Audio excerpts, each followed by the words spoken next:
over the edge. Feel like I'm floating through the air.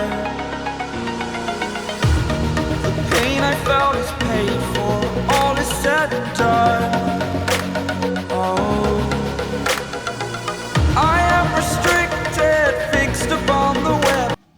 এই রুটিগুলো তোমরা সব কিছুর সঙ্গেই খেতে পারবে। মুরগির ঝোল, হালুয়া, এখানে আমি 2 রকম হালুয়া করেছি, তার সঙ্গে সালাদ আছে। এটা তোমরা এইভাবেই পরিবেশন করবে। ও বন্ধুরা, কেমন আছো তোমরা? আজকে আমি এসেছি আরও একটা ভিডিও নিয়ে। আজকে আমি তোমাদের করে দেখাবো চালের আটা দিয়ে রুটি। কিভাবে সেটা করব সব কিছু তোমাদের দেখাবো। তো এখানে আমি 750 চালের আটা নিয়েছি, ভালো করে চেলে নিয়েছি। ওর মধ্যে আমি এই কাপের হাফ কাপ ময়দা মিশিয়ে দিচ্ছি। পুরোটা দেবো না, অর্ধেকটা দেবো। এটাকে আমি ভালো করে হাত দিয়ে মাখিয়ে নেব।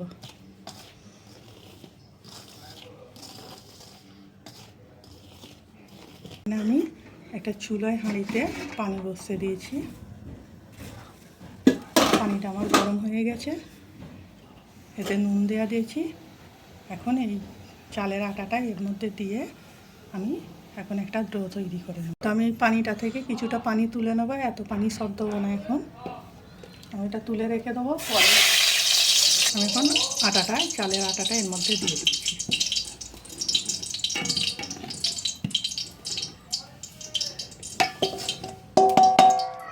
আর মাঝখানটা একটু এরকম সরিয়ে দেবো, দিয়ে একটা ঢাকনা দিয়ে চাপা দেবো।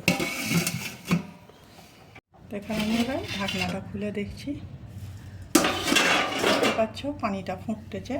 এটাকে আমি এখন ভালো করে নেড়ে দেবো।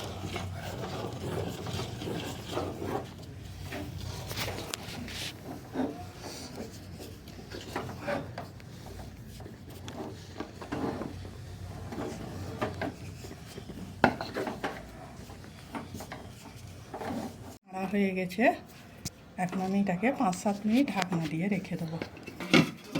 এখানে 5-7 মিনিট হয়ে গেছে, এখন আমি ঢাকনাটা খুলে দিচ্ছি। আমি আটাগুলোকে একটা বোলের মধ্যে তুলে নেব। সবটা একসাথে নেবো না, অর্ধেকটা নিচ্ছি, অর্ধেকটা পরে নেব। আমি যে পানিটা তুলে রেখেছিলাম সেই পানিটা এখন হাতে করে নিয়ে এর মধ্যে একটু একটু এরকম ছড়া দেবো। আর এটাকে এরকম করে ঠুসে ঠুসে একটা ডো তৈরি করে নেব। তো এখানে আমার এই আটাটা ডো হয়ে গেছে একটা। এটা এখন আমি উঠে সাইডে রেখে দিচ্ছি। বাকিটাও আমি এই বোলের মধ্যে নিয়ে ওইভাবেই একটা ডো তৈরি করে নেব।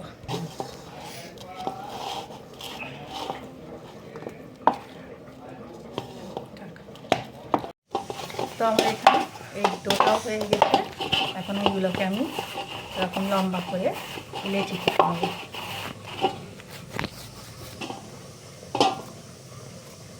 এরকম ছোটো ছোটো করে আমি লেচি কেটে নেব। একটা ডো নিয়ে নিচ্ছি আমি, এইভাবে এটাকে ভালো করে সমান করে গোলপাটা নিয়ে নিচ্ছি। এটাকে আমি বেলে নেব।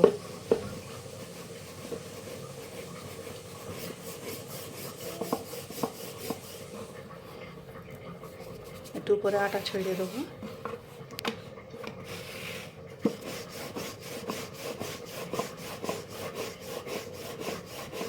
আমার একটা রুটি বেলা হয়ে গেছে, দেখতেই পাচ্ছ খুব পাতলা হয়েছে, গোল হয়েছে। আমি এখন এর মধ্যে রাখি। আমি আরও একটা তোমাদের বেলে দেখাচ্ছি।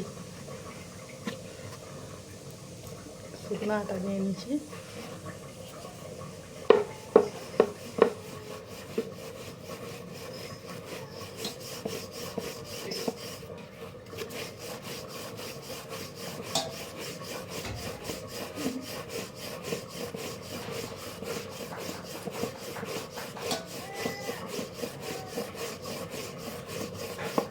তো এখানে আমার আরও একটা রুটি বেলা হয়ে গেছে, এটাকেও আমি দিচ্ছি।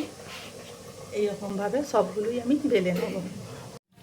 তো এখানে আমার সব রুটিগুলো বেলা হয়ে গেছে, আর আমি এদিকে চুলায় একটা প্যান বসিয়ে দিয়েছি, চুলায় একটা চাটু বসিয়ে দিয়েছি। চাটুটা আমার গরম হয়ে এসছে, আমি চাটুতে রুটিটা দিয়ে দিচ্ছি।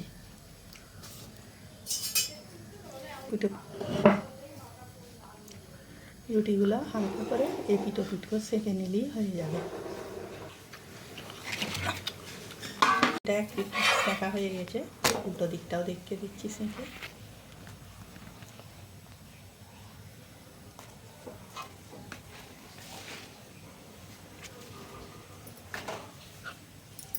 এটা আমার লাগছে। এখন আমি আরও একটা তোমাদের সেঁকে দেখাচ্ছি, এটাও আমি উল্টে দেখাচ্ছি তোমাদের।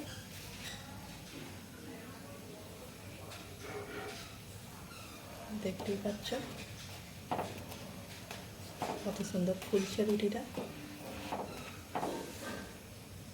রুটিটা কত সুন্দর ফুলেছে দেখতেই পাচ্ছ। এটাও হয়ে গেছে, আমি তুলে নিচ্ছি। এইভাবেই আমি বাকি রুটিগুলো সব সেঁকে নেব। তো দেখো রুটিগুলো খুব সুন্দর হয়েছে, সাদা হয়েছে, বড় বড় রুটি হয়েছে, একদম নরম তুলো হয়েছে। দেখো এইভাবেই আমি সবগুলোও সেঁকে নেব। আমার সব রুটিগুলো সেঁকা হয়ে গেছে, তোমরাও এইভাবে বানিয়ে নেবে, খুব সহজেই রুটি বানানো। তো আজকে আমার ভিডিও এই পর্যন্তই, আগামী দিন আসবো আরও একটা ভিডিও নিয়ে।